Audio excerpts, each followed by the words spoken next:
So from the council approval, where council approved the wheeling as a service in December 2020, there was a series of challenges that both the team needed to deal with. First, this was a new field.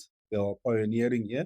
And because of that, there was no historical maps, templates for any aspects in terms of whatever they needed to put in place.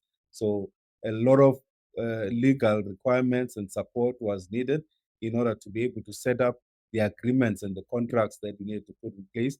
We needed to review how the supply agreements will be impacted because now we are bringing a new, different type of source for the customer where we're going to credit them for the energy they are getting from a wheeler or a trader or a generator. So we needed to see how that will impact our supply agreements with the specific consumer that we have. We also needed to see how are we going to, as a municipality, remain revenue neutral. And that led to then having to provide a use of systems agreement. Obviously, with that space, there was no sort of guidance or direction. So the team had to then look into that space, understand what our tariffs are saying, involve our financial teams, who also needed now to understand this new concept that the George municipality was pioneering. So those are some of the challenges that the team had to deal with from a legal perspective, from a financial perspective, even from a technical perspective, because most of our meters, as much as they were read remotely, they were still being inserted manually into our billing system. So it took various amount of time for our resources and officials to capture the information from the meters into the billing system. So as we moved forward and the team started to address some of the issues, the mayor indicated earlier that part of the key issues that we picked up was to say for us to enable and open up the sector, we need to start automating some of the systems. So part of what was automated was the process for us to be able to capture the data and make it more software dependent, reduce the risks of mistake within this process, and let the system drive the capturing of the data and then use that data to penetrate and deliver bills for us.